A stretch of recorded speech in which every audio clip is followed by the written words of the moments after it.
Those canned goods, I'm not going to put a limit on it. In the past, I have said if people fill up a trash can full of canned goods, bring as much as you can. Now, the reason why I'm saying this, and then I'm going to turn it over to Dr. J.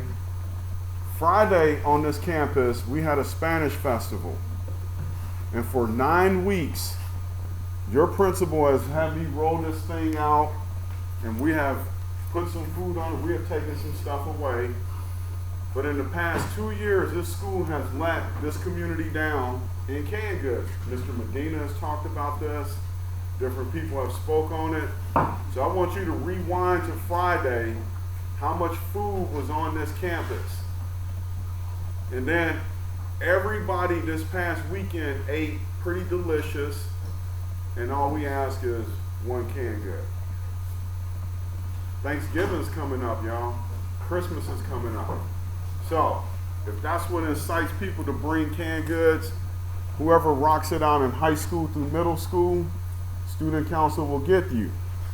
6th and 5th and 6th through K 2nd, through K 1st, whoever has the most canned goods. It's sad that we have to do that, but incentives work.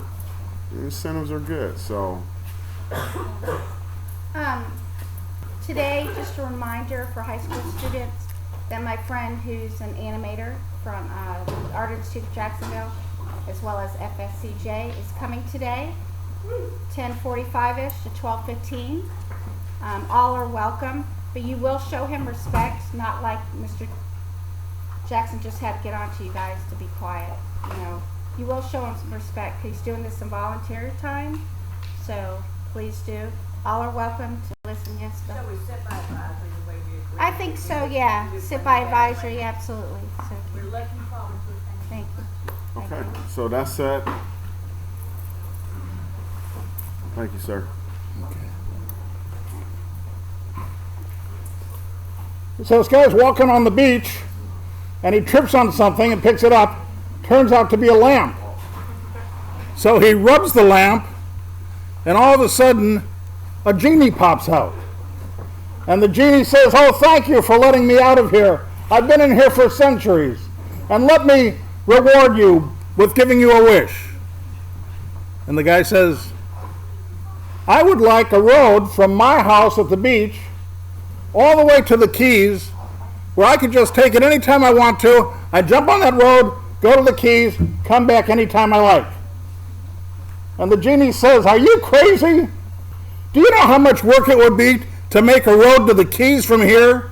And do you realize that I'd have to move everything out of the ocean? I'd have to get the rivers all clean. I'd have to get somebody to put the pillars up. I'd have to get somebody to get rid of the train tracks.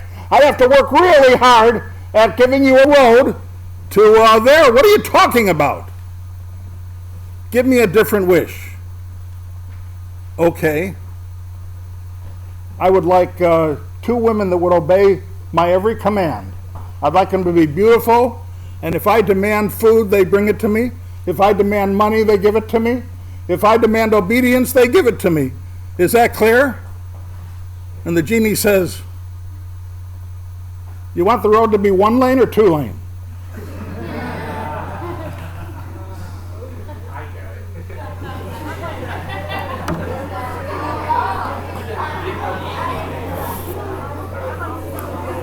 I want to give you a little bit of history in regards to the next story I'm going to teach you. Now be aware of the fact that right now is the day of superheroes. You know that and I know that. And they're making a lot of money. I used to grow up on Superman. I love Superman. I've always loved the superheroes. I want to talk to you about a real life superhero who actually could wear an S on his chest. But first, let me give you a history of Israel and the Philistines. God made Israel to preserve his nation. It was his nation. It always has been. It still is. God is going to preserve Israel, and it will stand with him in eternity. That is his kingdom, and he makes it very clear. Now, every war that we face somehow goes back to the war with fighting Israel. And so Israel has to defend itself because it makes itself powerful in God's sight. Well, the Philistines had come from Philistia, if you had a map with, for example, a 2-inch broad, you would have here Israel, and over here on the coast, Philistia. And the reason it was on the coast was because the Philistines, who made all kinds of demagogues, and lived actually for a Dacron god that they worshipped all the time, and which is the reason that God did not want Israel to mix with other people, because they had all these gods.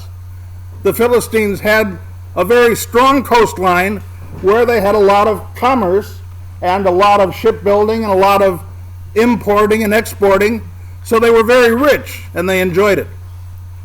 Meanwhile, let me explain to you a little bit about Israel and their beliefs. One of the strongest beliefs of Israel was that their eternity was found in their children.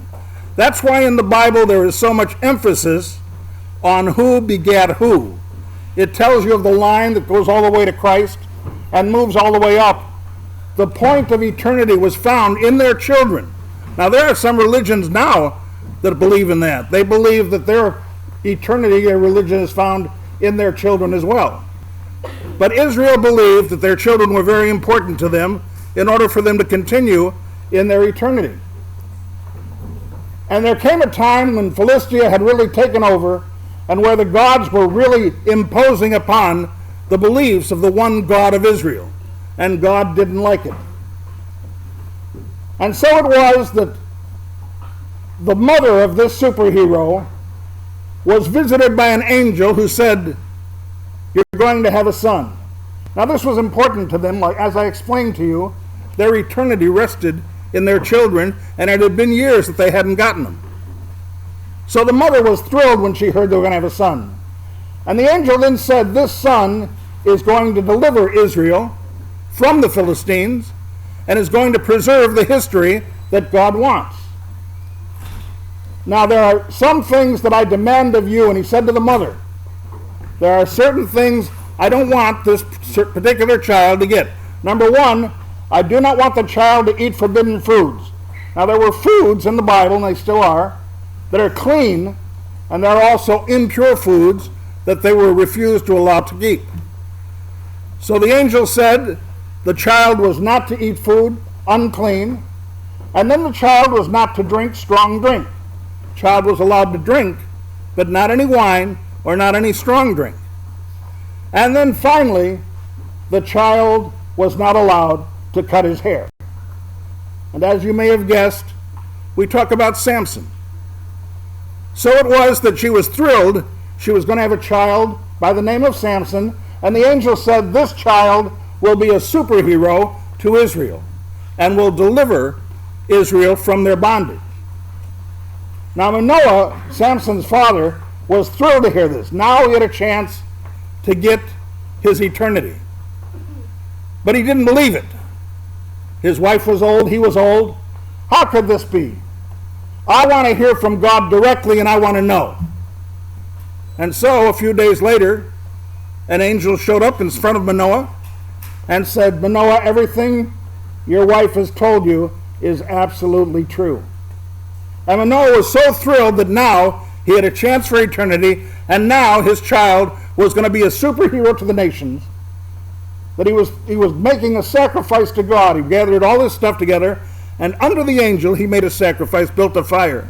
And according to the Bible, it was such a stupendous something to see that the angel literally picked up the fire, and when the angel went into heaven, the fire became a part of the angel, and it was a magnificent sight, and the angel brought the sacrifice to God. Manoah was thrilled, and finally they had the little baby named Samson. Samson was amazingly strong. Picked up tables and chairs. He must have been a sight. And as it stood, as he got older, he used his strength, and he was powerful. Now, one of the places that he could enjoy his social life, unfortunately, was in Philistia. Because Israel was pretty strict and conservative about what you did, especially what you ate and how you acted. So Samson would wander over to Philistia, and somewhere along the line fell in love with the lady. He went and told his parents about that, and his parents said, "Wait a minute, can't you just find a woman, an Israelite woman? God wants to preserve the people." Well, Samson said, "No, I love this woman. I'm going to do that." And he was so strong Even Dad didn't argue with him. So it was that at the time that Samson decided to celebrate, he proclaimed a certain week, and he headed out. Now it was a long walk from Israel to Philistia, but Samson made the walk. Now while Samson was walking, a giant lion came out and attacked him. As the giant jumped, Samson grabbed his neck, squeezed him to death, knocked him down.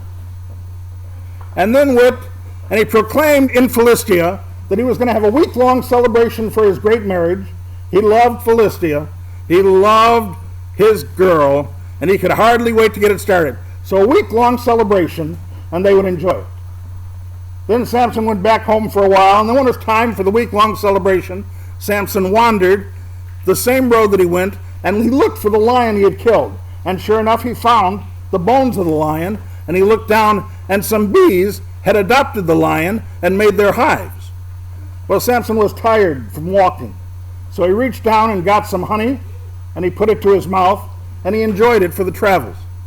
And then he finally got to the week-long celebration, and there they were all celebrating and having a good time and enjoying each other. When it was time for sitting around, you know how men sit around better than anybody, and they're sitting around laughing and joking and telling their riddles. And Samson said, "I have a riddle for you. Let me give it to you. Out of the eater came something to eat, and out of the strong came something sweet." Samson said, "If you guess the riddle, then I'll take care of you guys. But if I win, you guys have to give me some clothes." Well, nobody could argue with Samson. 3 days, everybody argued with the riddle, until finally Samson's girlfriend, about to be wife, came up to him and said, "Oh, Samson, please tell me the riddle. Please tell me what the riddle was." And Samson said, "Okay." He said, "As I went through the field, I killed a lion, came bones, bees came over, and then what I did was I ate the honey from the bees and the lion." So everybody gathered to see if anybody got the riddle, and it turns out, we know. Where would you get sweet something except from bees? And where would you get bones except from a lion? They won. Samson was very mad. He was so mad. Now you picture this. Picture yourself grabbing a mad fox, an angry fox, a wild angry fox. Picture yourself trying to hold it and keep it from hurting you. Samson grabbed 300 angry foxes, tied their tails together. He was so mad that he sent the 300 out with torches on their tails, creating fire wherever they went. Remember, Philistia was a shipping company, and not only did he destroy their crops, but wherever the foxes went, they burned up all of Philistia. And they were pretty mad. And that's where the war began. That's where Samson said, "That's it. I'm getting pretty mad." And then Samson went around with the foxes, stole some clothes. That way he won the riddle. Well, it so happened that at one point, when Samson was fooling around with these Philistines, they attacked him. Samson pretended to be caught. They bound him up in ropes, and then they tied him to carry him, to drag him. And when Samson got tired of the game, he stood up, and in front of the entire army of the Philistines, and this was thousands of men, he took the jawbone of an ox, ripped those cords off, and killed the entire military force. Killed all of Philistia's military. It so happened that then they decided, when they knew where Samson was, that they would attack him secretly. So they built these giant gates. These gates were bigger than this building. And then they created a fort, and when he wasn't looking, they lured him into the gates. Now they had him caught. Samson pretended to go along with it for a little while, and then Samson picked up the gates, tore them away, carried them up to the coast, put them down as a good tourist attraction. Samson and the Philistines didn't get along. But Samson liked women. and he fell in love with another woman whose name was Delilah. Well, Delilah had been approached by the Philistines who said, listen, if you'll find out the secret of his strength, we can kill him. If you'll give us a chance to war against him, we'll kill him. But you have to do it. We can't figure it out. He won't talk to us. All he does is beat us. She says, I'll get it. So she goes up and says, Samson, would you tell me the secret of your strength? I can't hear you, woman. Would you tell me the secret of your strength? Yes, if you bind me with brand new ropes, then I lose my strength. So then she snuck over to the tent and said, I found out. If you bind him with big ropes, he loses his strength. So they waited till he was asleep, snuck over, tied him up with a brand new ropes, and as soon as Samson woke up, he said, oh, ropes, boom! And he stood up and got rid of them. And they ran. They ran from one tent to the other. They always were two in tents anyway. Now, on the point of that, Delilah went up and said, Samson, where do you get your strength? Samson said, if you get 7 different vine cords from the ground and tie me up with them, then you'll have me. So she ran over to the tent, told him that. They came over while he was sleeping, tied him up with those vine cords, and then when Samson woke up, boom! Samson, you lied to me again. And then she cried and cried and cried. Wouldn't talk to him. And who knows what else she wouldn't do. Finally, Samson said, all right, I'll tell you my secret. If you cut my hair, I lose my strength. I promised God, because the Levites and the Israelites do not cut their hair, I promised him that I would not cut the hair nor have strong drink, and I wasn't supposed to tell anybody. She knew by the way he talked that she told the truth. So she snuck over to the tent. I got it this time. And this time, she was given 1,100 pieces of silver by every member of the military. 1,100 pieces of silver by every military man because she told them Samson's secret. These guys weren't just a little helpful. They snuck over to the tent. They cut off his hair. After cutting off his hair, they bound him. He had no strength because he had violated God's promise. And then they gouged his eyes out because they hated him. He was blind, gouged out, and carried. And then they assigned him to a cistern, which is one of these things that bulls usually look around to press the grain. They gave Samson the opportunity and job in his blindness to push the cistern around. And that's all he did day after day in his blindness. They decided, let's have a big celebration. We've got our champion killed. We'll take over Israel in a few minutes. More than 10,000 people came to the celebration. It was greater than the fair. And there were no fights outside either. It was exciting and enjoyable to see all these people in all these market spots enjoying life. And then I tell you what, let's bring Samson out. Let's show him what we did to him so that they'll know not to hurt us anymore. So they dragged Samson in his blindness out in front of the people and gave a young boy his ropes so that the young boy could guide. And they said, now a young boy can guide the mighty Samson, and we're very proud of it. Samson said to the young boy, son, I'm so tired. Would you please put me between the 2 main pillars, and would you please let me rest? So the young boy guided Samson and put him between the 2 pillars so that he could rest, and then bound him to those 2 pillars so he couldn't move around. Everybody was screaming. Everybody was enjoying themselves and having a great time. Samson said to the Lord, I know I've sinned. I know I broke my word to you. I know I promised you I wouldn't tell, and I did. And I'm sorry. Please, let me revenge my people.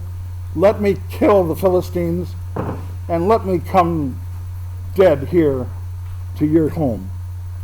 Please.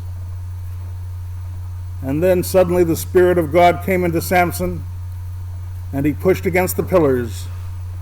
And the Bible says that more than 10,000 people, Philistines, were killed. Samson did more in his death than anybody had ever done in their life. Samson, mighty Samson, your mother made you swear to serve the Lord, do no wrong, wear your hair thick and long, bow to God who made you strong, and never cut your hair.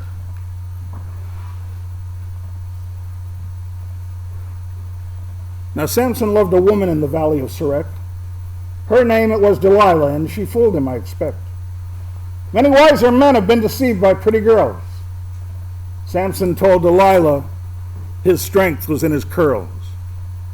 Samson, mighty Samson, your mother made you swear to serve the Lord, do no wrong, wear your hair thick and long, bow to God who made you strong, and never cut your hair. They plotted with Delilah and offered her a price. She told them of a secret which was not so very nice. 10,000 of the Philistines had gathered for the show. Samson had no eyes, his eyes gouged out below.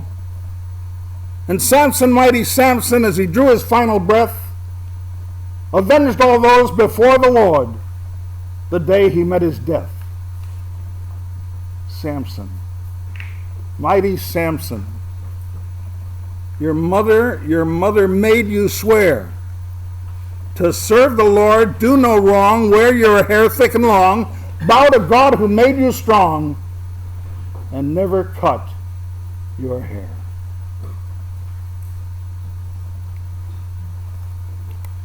I just want to put a little postscript to this message while I've got your attention, and I hope I have it. You are facing one of the most crucial times of your life, just like when Samson faced the Philistines. The Philistines would have taken over Israel, and we would have no history if it weren't for the Superman Samson and for the Spirit of God upon it. Tomorrow you are facing a brand new government. And in case you don't know it, the government that you are leaving these last 4 years tried to take God out of the universities and out of all the churches in this country. You have no idea what you'll be facing with the people that you'll be facing. And if you don't have any idea, you're not listening to your responsibility, nor do you understand how important it is for you to realize where you are in this country when tomorrow you will face a brand new government that will be running your life. And if you don't watch their decisions, they'll be taking it over. Right in our neighborhood, there is one street that has 8 deaths in the last 8 days.